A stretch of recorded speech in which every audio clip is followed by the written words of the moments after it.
तो इस तरह से आपने देखा कि on the behalf of disease forecasting हम किसी प्लांट डिजीज को कंट्रोल कर सकते हैं by the using of control measures. ये कंट्रोल मेजर्स केमिकल वाइज भी हो सकते हैं या इरेडिकेशन वाइज भी हो सकते हैं।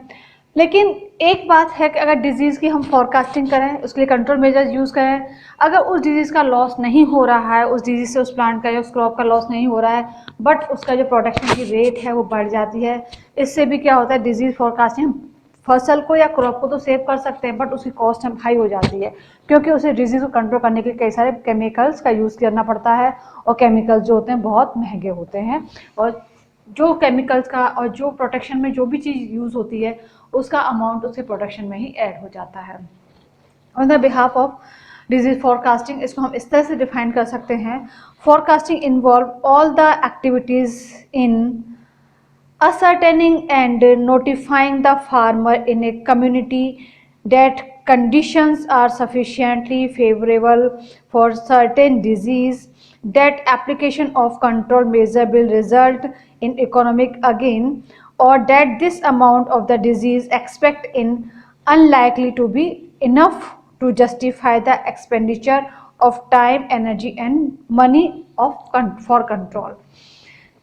इसके भी यहाँ पे हम कह सकते हैं ठीक है, फॉरकास्टिंग में कंट्रोल करने के लिए इकोनॉमिकली काफ़ी महंगा पड़ रहा है, लेकिन अगर फॉरकास्टिंग नहीं हो और डिजीज़ उस क्रॉप की जो डिजीज़ है उसमें हो जाए, इंसिडेंस हो जाए डिजीज़ का, तो उस समय अगर डिजीज़ को होने के बाद उसे कंट्रोल करने के लिए जो हमें केमिकल्स का यूज़ करना पड़ता है या जो इसमें एक्सपेंडिचर होते हैं वो बहुत ज़्यादा महंगे होते हैं कंपेरेटिवली फॉरकास्टिंग में हम जो एक्सपेंडिचर कर रहे हैं वो कम है, सस्ता है, तो डिजीज़ का लॉस भी होगा वहाँ और एक्सपेंडिचर भी होगा, काफ़ी खर्चा होगा। लेकिन अगर फॉरकास्टिंग हो जाती है डिजीज़ की तो उस डिजीज़ का जो एक्सपेंडिचर है वो काफ़ी लिमिटेड हो जाएगा और सिर्फ लॉस होने की वजह उस डिजीज़ का सिर्फ ओनली इकोनॉमिकली हाई लेवल होगा। एक्चुअली क्या है, this require complete knowledge of epidemiology. जब हम फॉरकास्टिंग कर रहे हैं तो उस डिजीज़ के बारे में कंप्लीट एपिडेमियोलॉजी में पता होनी चाहिए कि डिजीज़ किस तरह की है, कौन कौन से फैक्टर डिजीज़ को इंसिडेंस करते हैं, डिजीज़ का एनवायरमेंटल फैक्टर क्या है, तो कंप्लीट एपिडेमियोलॉजी के बिहाफ पर ही हम किसी डिजीज़ को फॉरकास्ट कर सकते हैं, उसका अनुमान लगा सकते हैं। फॉरकास्टिंग एक्चुअली अप्लाइड एपिडेमियोलॉजी, इसीलिए फॉरकास्ट को हम क्या कहते हैं, अप्लाइड एपिडेमियोलॉजी के नाम से जाना जाता है। फॉरकास्टिंग एक अप्लाइड एपिडेमियोलॉजी में, पहले हमने एपिडेमियोलॉजी की स्टडी की, उसको अप्लाइड किया, तो इसलिए हम इसको अप्लाइड एपिडेमियोलॉजी कहा जाता है। Now practical advantage of forecasting, ठीक है, हम कहते हैं डिजीज फॉरकास्टिंग हमारे लिए बहुत इम्प्रूवमेंट वाली चीज़ है, बहुत बेनिफिशियल वाली चीज़ है, लेकिन इसका जो है क्या प्रैक्टिकल वैल्यू क्या है, इसकी प्रैक्टिकल एडवांटेज क्या है। The disease forecasting has two facts, disease forecasting two fact होते हैं। It can be short term forecasting, ये शॉर्ट टर्म फॉरकास्टिंग हो सकती है ड्यूरिंग द क्रॉप सीजन और just before the crop season. Short term से मतलब है कोई भी क्रॉप, जिस हम डिजीज़ की बात करें उस क्रॉप का जो सीजन है उससे जस्ट पहले वाली फॉरकास्टिंग या क्रॉप सीजन की फॉरकास्टिंग या उसके बाद की forecasting during the crop season और just before the short term forecasting during the crop season और just before the crop season. On it can be a long term forecasting prediction of a disease being made year in advance. Long term में हम बात करें तो long term में जो prediction है किसी भी डिजीज़ का या किसी भी क्रॉप के लिए एक साल पहले ही उसका अनुमान लगा लेना लॉन्ग टर्म फॉरकास्टिंग कहलाता है। शॉर्ट टर्म फॉरकास्टिंग सीजनल है, क्रॉप के सीजन से या बिफोर क्रॉप के सीजन से रिजेंबल करती है, उसके बारे में बताती है। लेकिन जो लॉन्ग टर्म फॉरकास्टिंग है वो बताती है कि एक ईयर एडवांस में, पहले एक अगली साल ये इस डिजीज़ के लिए या इस क्रॉप के लिए कौन कौन सी डिजीज़ हो सकती हैं या आने वाला जो साल है किस तरह का रहेगा, ये जो फॉरकास्टिंग है वो लॉन्ग टर्म फॉरकास्टिंग के अंदर इसको हम स्टडी करते हैं।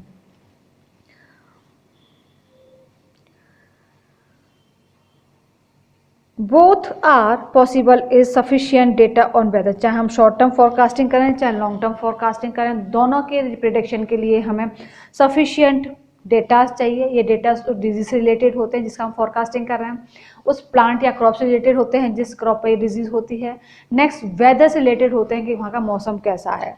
Means on the behalf of datas के बिहाफ पर यह अनुमान लगाया जाता है या डिजीज फॉरकास्टिंग की जाती है। Variety and response of the possible is sufficient data. The disease cycle of the pathogen to parameter are available. Possibility to occurrence of disease can be predicted on the basis of primary inoculum that could be detected. यानी अगर किसी भी disease के बारे में हमें prediction करना है तो ठीक है, हमने वेदर को इंक्लूड कर लिया कि वेदर का क्या कंडीशन है, वेदर कैसा रहेगा, लेकिन उस एरिया में उस डिजीज़ को कॉज करने वाले पैथोजन के इनोकुलम या जो स्पोर्स हैं कितने प्रेजेंट हैं, उसके बिहा पर भी अनुमान लगाया जाता है कि अगर बिफोर ईयर ये डिजीज़ ऐसी हुई थी, इस लेवल की हुई थी, तो इसके जो पैथोजन है इस किस लेवल की सॉइल में प्रेजेंट हो सकते हैं, एनवायरनमेंट प्रेजेंट हो सकते हैं, जो कि इस डिजीज़ को आगे कंटिन्यू करेंगे। तो इसके बिहाफ पे जो डिजीज़ फोरकास्टिंग है एक तरह का प्रिडिक्शन है। Farmers can get benefit from forecasting of approximate time and seriousness of a disease so that they can apply the necessary and knowledge, no control measure and avoid the losses. Farmers के लिए disease forecasting बहुत beneficial है। Disease forecasting के behalf पर जो farmers होते हैं वो अनुमान लगा लेते हैं कि डिजीज कौन सी हो सकती है और उसके लिए कौन से कंट्रोल मेजर्स यूज करने चाहिए।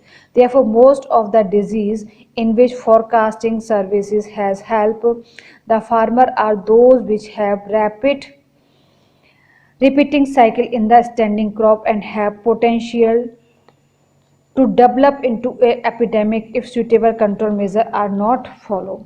अगर कोई एक्चुअली क्या होता है, डिजीज़ जो होती हैं दो तरह की डिजीज़ होती हैं कि एक जो डिजीज़ है इसने प्लांट पर अटैक किया और जब प्लांट पर अटैक किया तो उस प्लांट का जो लाइफ टाइम है, जो सीज़न है, उसमें उस पैथोजन का एक ही लाइफ साइकिल सर्वाइव करेगी।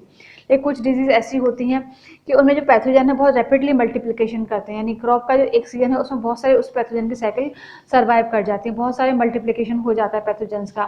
तो अगर इस तरह की डिजीज़ है जहाँ पैथोजन का मल्टीप्लिकेशन हो रहा है तो प्लांट फार्मर्स अवेयर हो जाते हैं कि जैसे ही उसे पैथोजन के सिम्टम्स दिखाई देते हैं वो कंट्रोल मेजर्स को यूज़ कर लेते हैं और जो क्रॉप पर उस पैथोजन की और मल्टीपल लाइफ साइकिल को उस पर सर्वाइव नहीं करने देते हैं।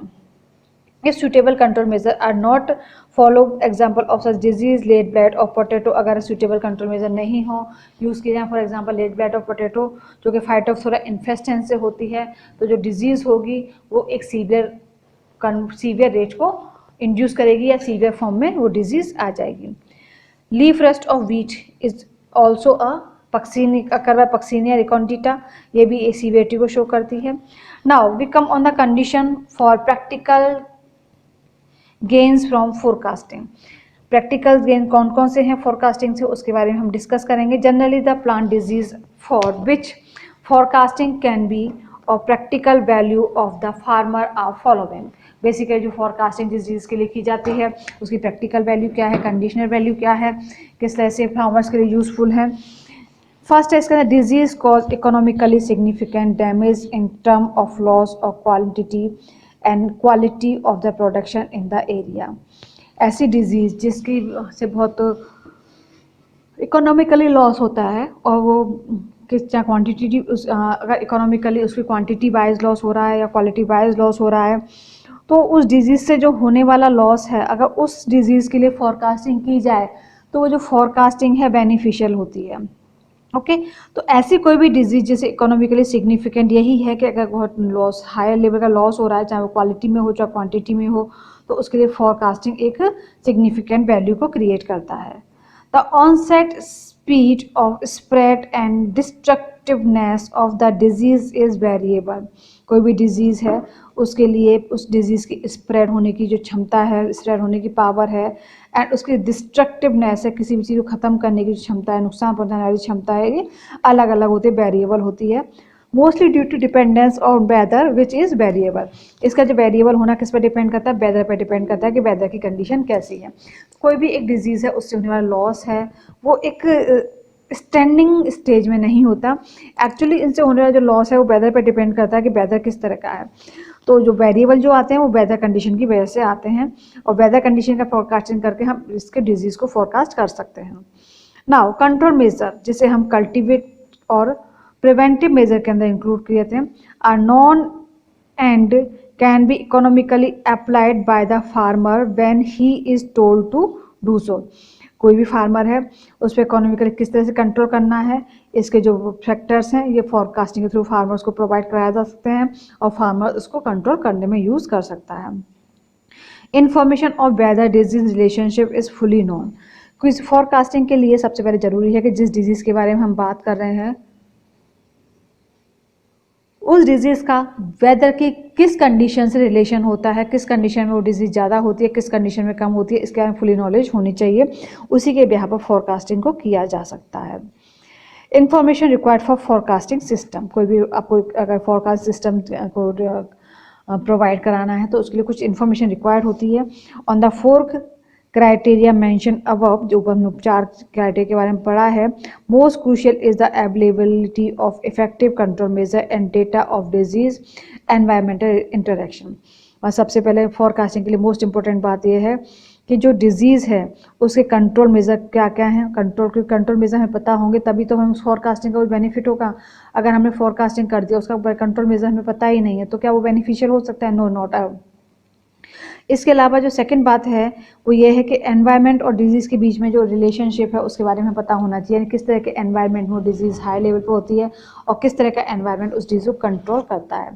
There is no use of undertaking studies for forecasting of a disease which cannot be controlled once it has started developing in a crop। ऐसी डिजीज़ जिनको कि एक बार क्रॉप में स्टार्ट हो गई उसके बाद हम उसको कुछ कंट्रोल नहीं कर सकते, ऐसी डिजीज़ के लिए फोरकास्टिंग जो मेथड है वो यूज़फुल नहीं है। Course of a plant disease is the outcome of mutual interplay between host, pathogen and physical environment of whether among factors associated with the host are now prevalence of a susceptible variety in the area।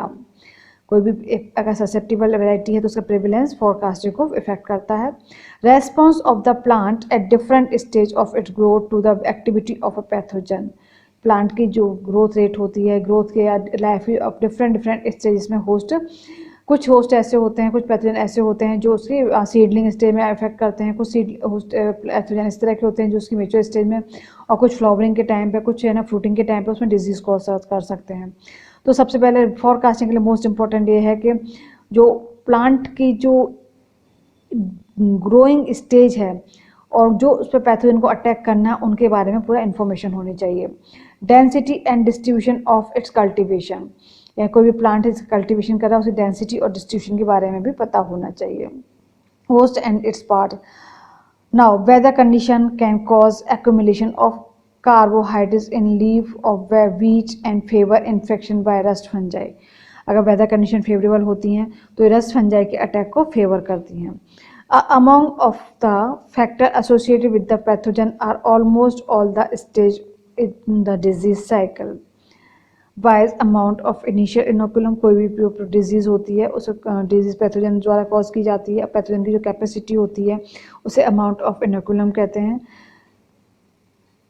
Spore germination, primary infection, sporulation on the infection host, redispersal और spores are pattern and distance of secondary spread. Most of the stages in the disease cycle are dependent on the weather or meteorological factor।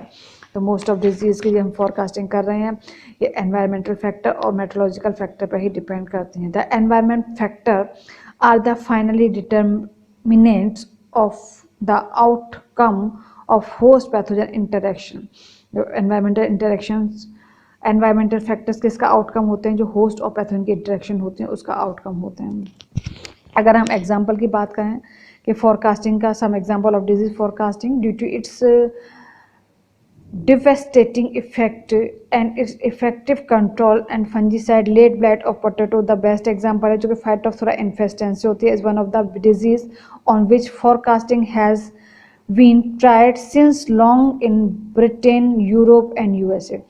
जो late blight of potato है जो कि Phytophthora infestans से होती है, इस पर डिजीज फोरकास्टिंग काफ़ी समय पे हो रही है। ब्रिटेन में, यूरोप में, यूएसए में किस पे काफ़ी काम हो रहा है। The complex relationship between weather and blight can be seen from the following character of the pathogen and this has been utilize in developing forecasting. कोई भी जो डिजीज़ और होस्ट है उसके रिलेशनशिप के बिहाफ पर, उसके इंटरेक्शन के बिहाफ पर डिजीज़ को फोरकास्ट करने में इसको हेल्प मिलती है। Sporangia are formed at relative, जैसा कि आपको पता है कि इसकी स्पोरेंजिया कब बनती है? जब 100% रिलेटिव ह्यूमिडिटी होती है। Sporangia are found at the relative humidity of near 100% और at least more than 90% at 18 degree, और टेम्परेचर होना चाहिए 18 डिग्री से 25 डिग्री सेंटीग्रेड, जो कि 6 आवर तक होना चाहिए, और 12 to 15 डिग्री सेंटीग्रेड होना चाहिए टेम्परेचर अप टू 12 आवर। और रिलेटिव ह्यूमिडिटी इसके लिए बेसिकली 100% रिलेटिव ह्यूमिडिटी चाहिए for the germination of sporangia, but sometime 90% humidity also favour the germination of sporangia. The first successful warning system was developed in Holland, where the 4 Dutch rules were formulated more than 50 years ago. जो सबसे पहले forecasting developing system है Holland में develop हुआ था। The appearance of blight depend on, इन्होंने कहा था कि जो ब्लाइट डिजीज के होने की जो अपीयरेंस है निम्न बातों पर डिपेंड करते हैं, फॉलोइंग स्टेटमेंट पे डिपेंड करती है। A night temperature below due point, अगर रात का टेम्परेचर ड्यू पॉइंट से कम है 4 घंटे तक, that is due at least for this time, a minimum temperature of 10 degrees centigrade or above, a mean cloudiness on the next day of at least 8 and at least 0.1 mm rain during the next 24 hours. तो अगर due freezing point 4 degree centigrade जो point due point से कम temperature है 4 घंटे तक, और जो morning का टाइम है अगर वो रेनी सीजन से फॉलो किया जाता है तो डिजीज़ को फोरकास्टिंग होने की संभावना या डिजीज़ होने के इंसिडेंस बढ़ जाते हैं। तो डिजीज़ फोरकास्टिंग सिस्टम जो है सबसे ज़्यादा हॉलैंड में डेवलप हो चुका है। अगर हम बात करते हैं एट द टाइम, तो आज के समय में जो डिजीज़ फोरकास्टिंग की जाती है वो कंप्यूटर सिस्टम के बिहाफ पे भी की जाती है। तो कंप्यूटर सिस्टम जो है डिजीज़ फोरकास्टिंग बहुत हेल्पफुल रहता है।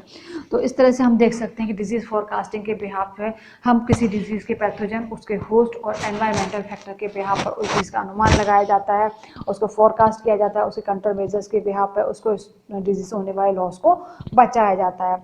तो अब नाउ डिजीज़ फोरकास्टिंग एक क्या है, एक सिस्टम है, एक डेवलपिंग सिस्टम है जो कि डिजीज़ से होने वाले लॉसेस या हार्म्स को कंट्रोल करने के लिए डेवलप किया गया है, जिसे प्रॉपरली टाइम पर कंट्रोल मेजर्स को यूज़ करके डिजीज़ होने वाले जो लॉसेस हैं उसे कंट्रोल किया जा सके। ओके।